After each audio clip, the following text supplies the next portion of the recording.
Karamihan sa atin, iniisip na kapag tumanda ka na, tapos na yung batang parte mo.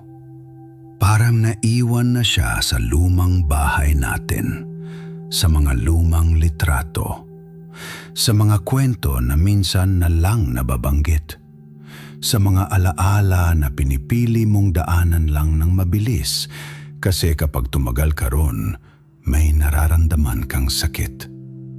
May mga sandaling masaya nung bata ka pa. May mga araw na magaan. Pero meron ding mga bagay na hindi na talaga naayos. Tinakpan mo na lang nung tumanda ka na.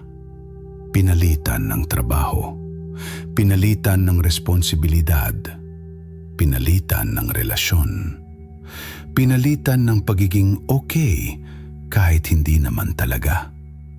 Pero para kay Carl Gustav Jung, hindi ganon kasimple ang nangyayari.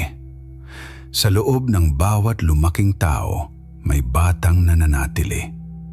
Hindi siya simpleng alaala. Hindi lang siya lumang emosyon. Hindi lang siya parte ng nakaraan na pwede mong kalimutan dahil busy ka na, may bayarin ka na, at kailangan mo ng kumilos na parang kaya mo lahat. Para kay Jung, buhay pa rin ang batang ito sa loob ng isip mo.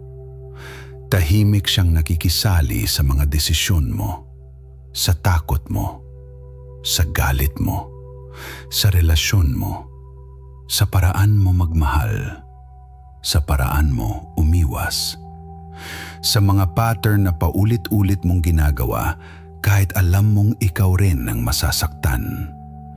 Minsan, siya ang dahilan kung bakit sobra kang tinatamaan ng mga simpleng salita.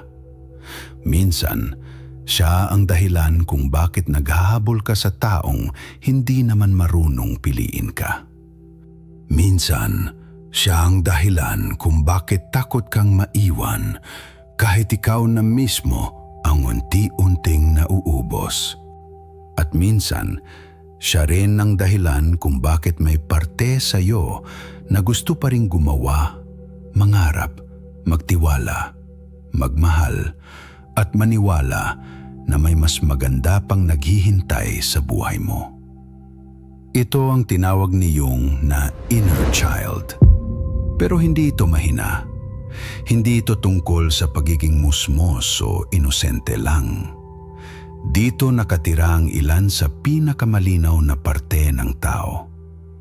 Pagkausisa, imahinasyon, pagiging sensitibo, pagkamalikhain, at yung kakayahang humanga pa rin sa mundo kahit marami ka ng pinagdaanan. Pero dito rin nakatago ang mga unang sugat. Yung unang beses na hindi ka pinili. Yung unang beses na pinahiya ka. Yung unang beses na naramdaman mong kailangan mong magbago para mahalin. Yung unang beses na natutunan mong talikuran ang sarili mo para tanggapin ka. Napansin ni Jung na maraming hirap na mga lumaking tao ngayon ay hindi talaga nagsisimula sa mga nangyayari sa kanila na yon. Mas luma ang ugat nito. Galing ito sa batang hindi napakinggan. Sa batang hindi pinaniwalaan, sa batang masyadong maagang tinuruang manahimik.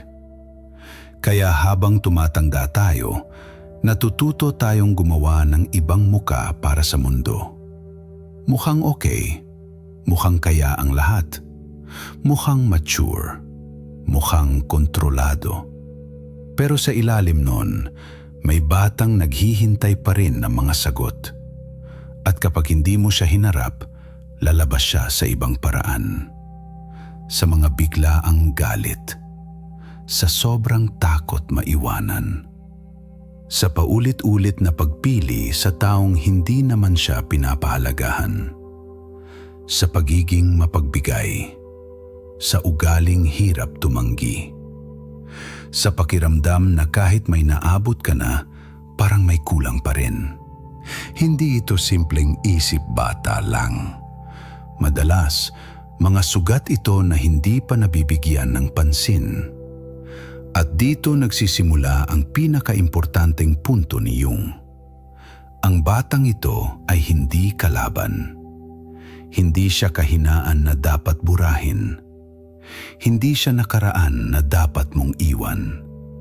Siya ay parte mo na kailangang makita, marinig at isama sa mas malinaw mong pagkatao. Dahil habang iniiwasan mo siya, siya ang tahimik na magpapatakbo ng buhay mo. Kung may sense sa iyo ang content na ito, pindutin mo ang subscribe button at mag-subscribe sa channel. Maraming salamat sa suporta mo. Para kay Jung, ang inner child ay hindi lang memorya ng panahon nung bata ka pa. Hindi lang ito yung version mo na mahilig maglaro, umiyak, magtanong o matakot sa dilim. Mas malalim ito ron. May mga bahagi ng isip ng tao na hindi lang galing sa personal na karanasan. May mga pattern na matagal nang nandyan bago pa ang personal mong kwento. Mga imahe, mga instinct, mga takot, mga pangarap. Mga klase ng tao at kwento na paulit-ulit lumalabas sa lumang paniniwala, relihiyon, panaginip at kahit sa mga pelikula o serye ngayon. Tinawag ito ni Jung na archetypes. At isa sa pinakamahalagang archetype ay ang bata. Yung bata sa loob mo. Hindi siya literal na bata. Hindi rin siya simpleng throwback.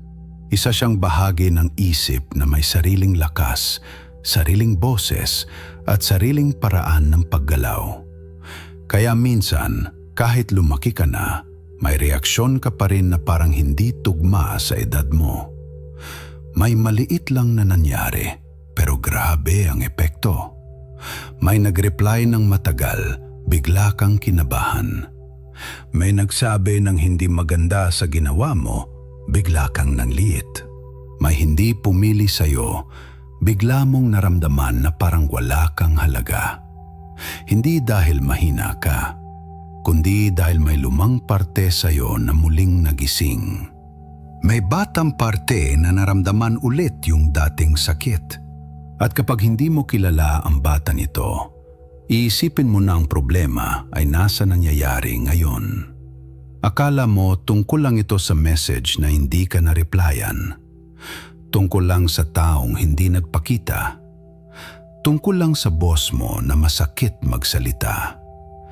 Tungkol lang sa kaibigan na biglang nanahimik. Pero sa ilalim noon, may mas lumang kwento. May lumang kaba na nagising. May lumang hiya na bumalik sa dibdib. May lumang sakit na muling nagparamdam. Dito nagiging mahalaga ang sinabi ni Jung. Ang inner child ay hindi dapat tratuhin na parang basura sa isip na kailangan itapon. Hindi siya problema na dapat patahimikin. Hindi siya kahinaan na dapat palitan ng tapang. Isa siyang mensahero. Kapag lumalabas siya sa galit, may sinasabi siya. Kapag lumalabas siya sa takot, may sinasabi siya. Kapag lumalabas siya sa pagpupumilit, pag-aabang, pag-iwas o sobrang pagiging mabait kahit nasasaktan ka na, may sinasabi siya. Ang tanong lang, papakinggan mo ba siya o patatahimikin mo lang ulit? Dito madalas tayo nagkakamali. Kapag may masakit na reaksyon, pinapagalitan agad natin ang sarili natin. Bakit ka ganyan? Ang tanda mo na. Dapat okay ka na. Dapat kaya mo na. Wala naman dapat masakit dyan. Pero sa totoo lang, ganyan din madalas nagsimula ang sugat. Nung may naramdaman ka, pero sinabihan kang maarte ka. Nung umiyak ka, pero pinahiya ka. Nung natakot ka, pero pinilit kang magpanggap na matapang. Noong kailangan mo ng lambing, pero tinuruan kang wag maging emosyonal. Kaya natuto kang pigilan ang mga nararamdaman mo. Natuto kang mumiti kahit may kirot. Natuto kang maging okay kahit hindi. Natuto kang magaling makisama kahit unti-unti kang nawawala sa buhay mo. At habang tumatagal, nagiging normal na ito. Nagiging personalidad mo na. Ikaw na yung mature. Ikaw na yung laging nakakaintindi. Ikaw na yung hindi nagrereklamo. Ikaw na yung laging dapat kayanin ng lahat. Ikaw na yung hindi na raw dapat masaktan. Pero sa loob, may batang pagod na pagod na. May batang hindi galit dahil masama siya. Galit siya dahil matagal na siyang hindi pinakinggan. May batang hindi malambing dahil mahina siya. Malambing siya dahil dati may nawala na hindi niya kayang pigilan. May batang hindi maarte. Nasaktan lang siya sa edad na wala pa siyang salita para ipaliwanag ang sakit.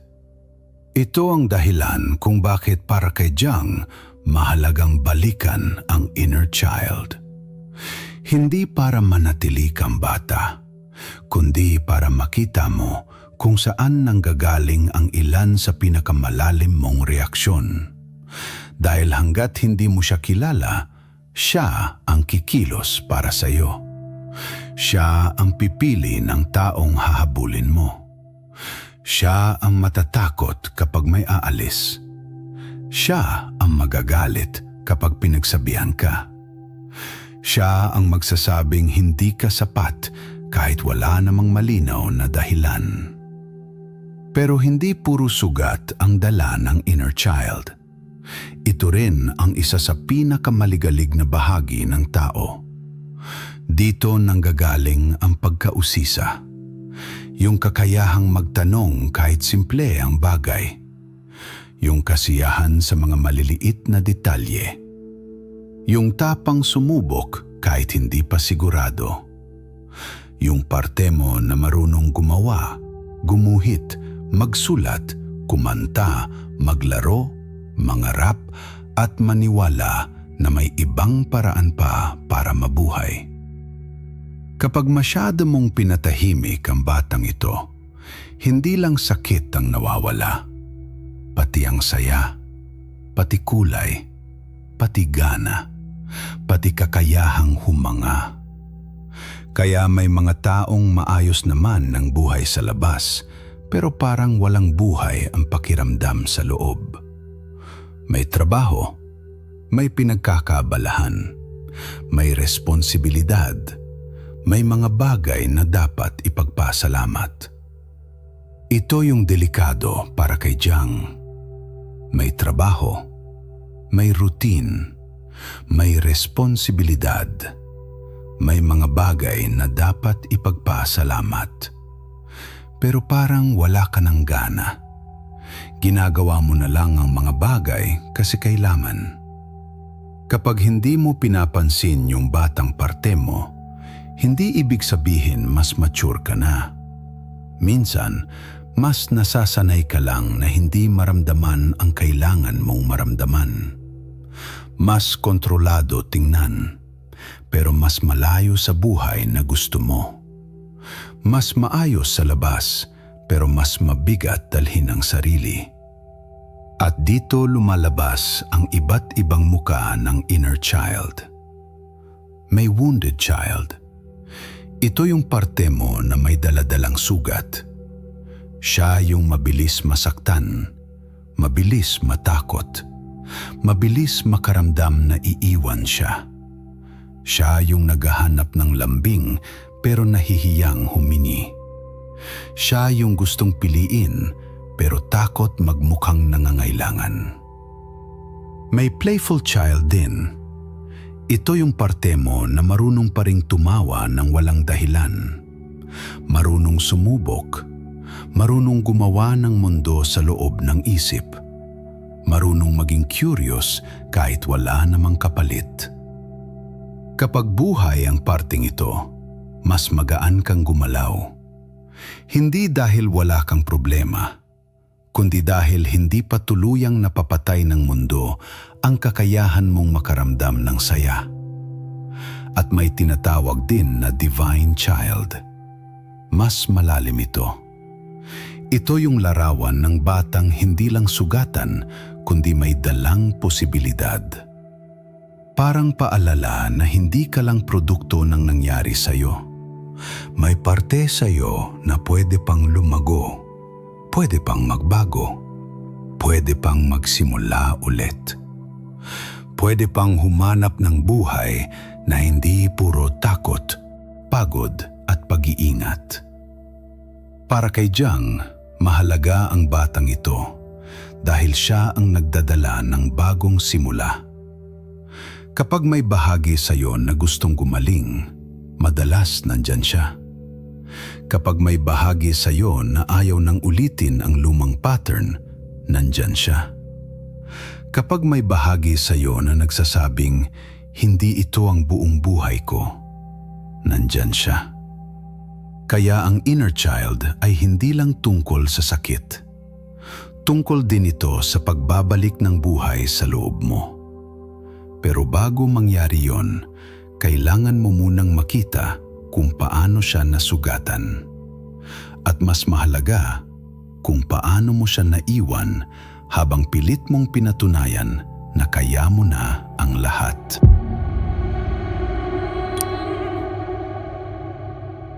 Habang lumalaki tayo, hindi lang tayo natututo magtrabaho, makisama at magbayad ng mga bayarin.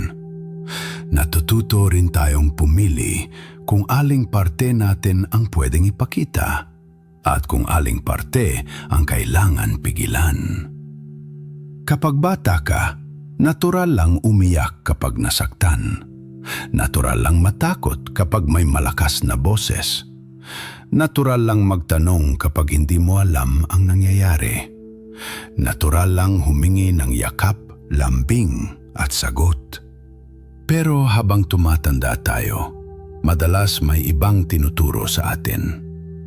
Huwag kang umiyak. Huwag kang maarte. Huwag kang masyadong sensitibo. Huwag kang humingi ng humingi.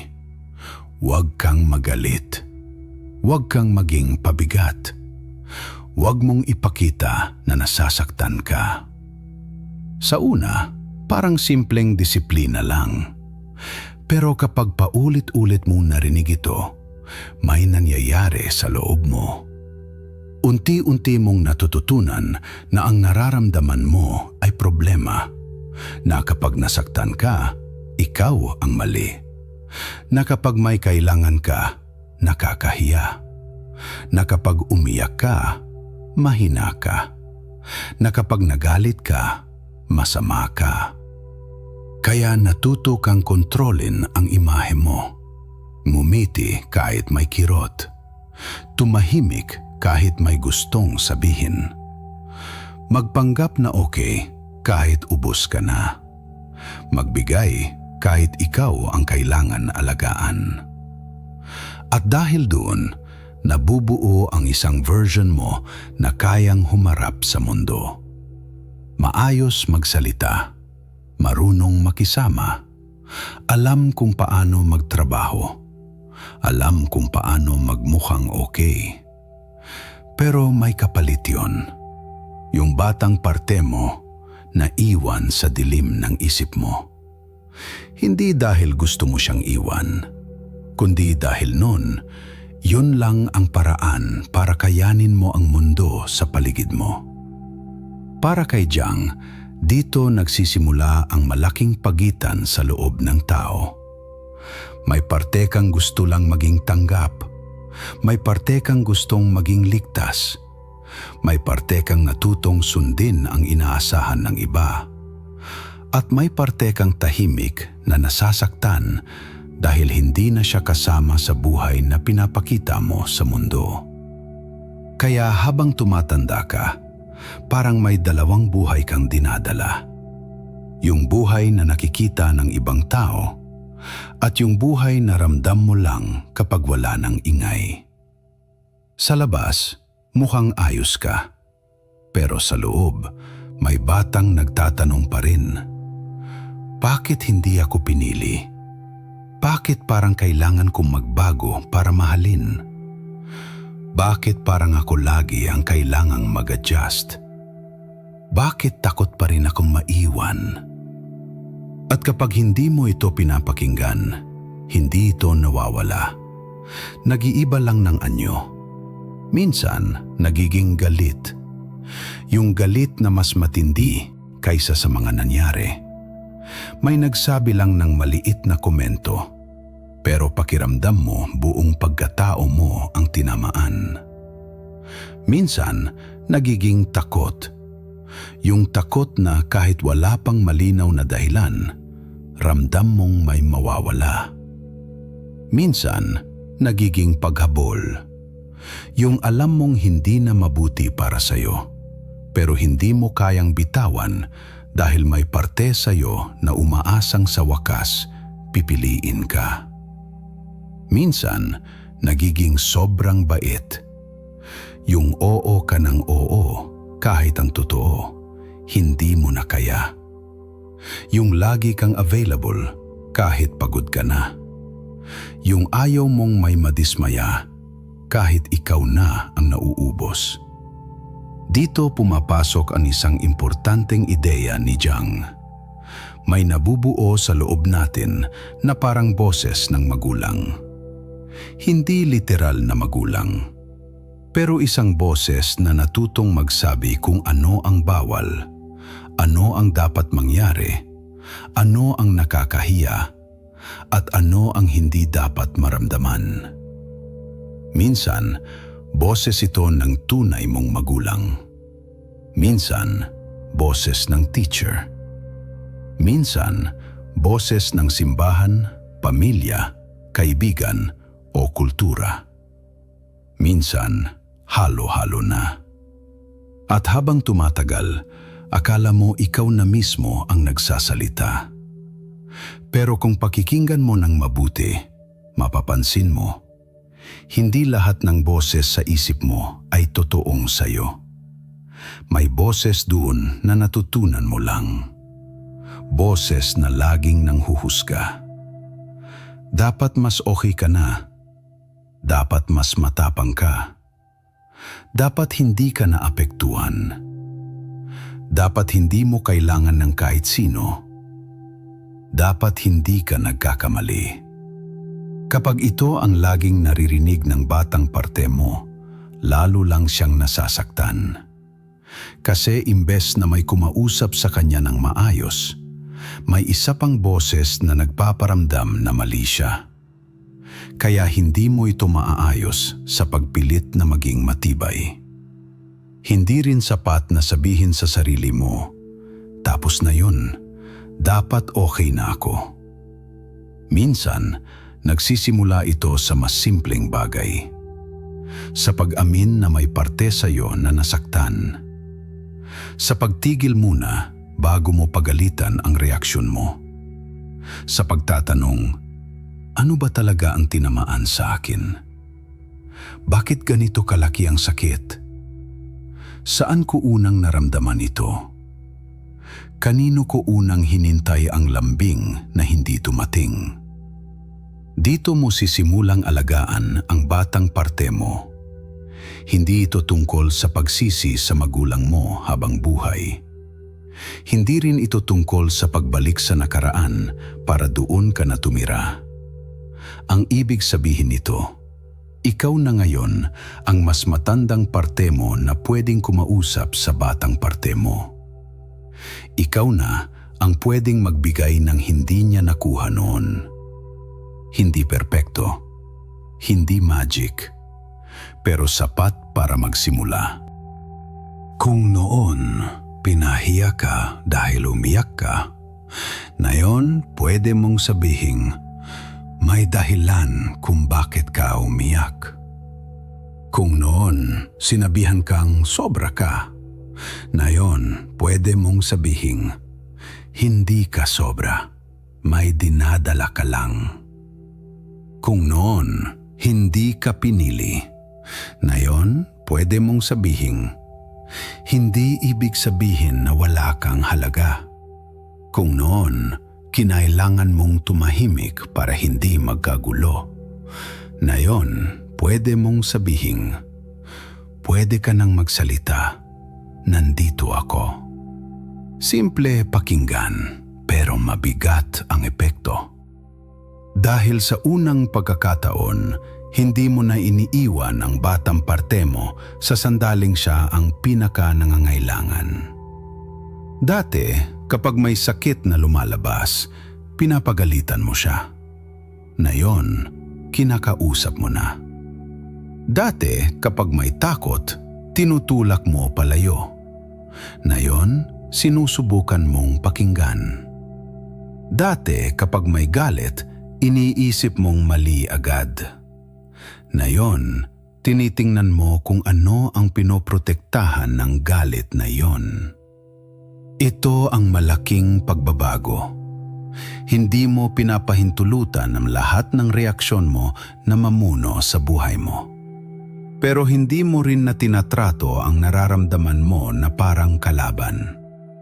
Kaya mahalaga ang linya sa pagitan ng pag-aalaga sa inner child at pagpapadala sa lahat ng gusto niya.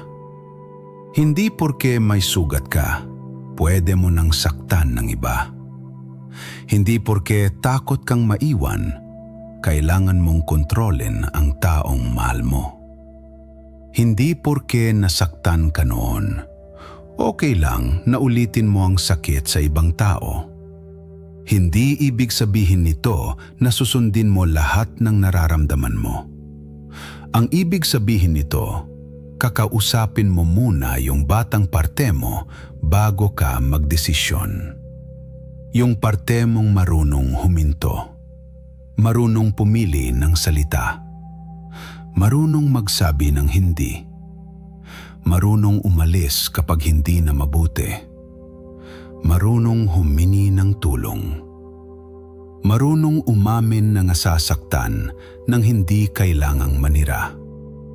Dito nagsisimula ang mas totoong paghilom. Hindi ito nangyayari dahil lang may isang araw na bigla kang natauhan. Hindi rin dahil may isang malaking eksena na bigla kang binago, kundi sa paulit-ulit na pagpili na hindi na iwan ang sarili mo sa mga sandaling nahihirapan ka. Minsan, paghilom ang simpleng paghinga muna bago sumagot. Minsan, pagsusulat ng nararamdaman imbes na ilabas lahat sa taong nasa harap mo. Minsan, pagtanggap na may taong hindi kayang ibigay ang hinahanap mo. Minsan, paglayo sa lugar na paulit-ulit kang nasasaktan. Minsan, paghinto sa paghabol sa taong sanay kang iwanan. Minsan, pagsabi ng, hindi ko kailangang patunayan ang halaga ko sa taong hindi naman marunong makita ito. At habang ginagawa mo ito, unti-unting nagbabago ang relasyon mo sa inner child. Hindi na siya multo sa likod ng mga reaksyon mo. Hindi na siya batang umiiyak sa dilim habang ikaw ay nagpapanggap na okay. Nagiging parte siya ng buhay mo na kaya mo nang dalhin ng mas magaan. Kapag may takot, hindi ka agad na apektuhan. Kapag may galit, hindi ka agad sumisigaw. Kapag may lungkot, hindi mo agad hinahayaang lamunin ka. Natuto kang sabihin, may nasaktan sa akin, pero hindi ko kailangang sirain ang buhay ko dahil dito. May takot ako, pero hindi ibig sabihin na ito ang dapat magdesisyon para sa akin. May kulang noon, pero hindi ibig sabihin na habang buhay akong kulang. At doon, nagsisimula ang pagbabalik. Hindi pagbabalik para maging bata ulit, kundi pagbabalik para kunin ang mga parte mong naiwan habang pinilit mong maging okay. Yung tapang mong magtanong ulit. Yung talento mong gumawa ng mga bagay. Yung paraan mong magmahal ng hindi laging takot. Yung saya mong hindi kailangang ipaliwanag. Yung buhay na hindi lang puro trabaho, takot at pag-iinat. Dahil kapag nabalikan mo ang batang parte mo, hindi ka humihina. Mas nagiging buo ang pagharap mo sa buhay. Mas alam mo na kung saan nanggagaling ang reaksyon mo. Mas kaya mong piliin kung ano ang gagawin mo sa sakit. At mas nakikita mo na ang inner child ay hindi dapat ikahiya. Siya ang parte mong nasaktan, pero siya rin ang parte mong kaya pang magsimula ulit.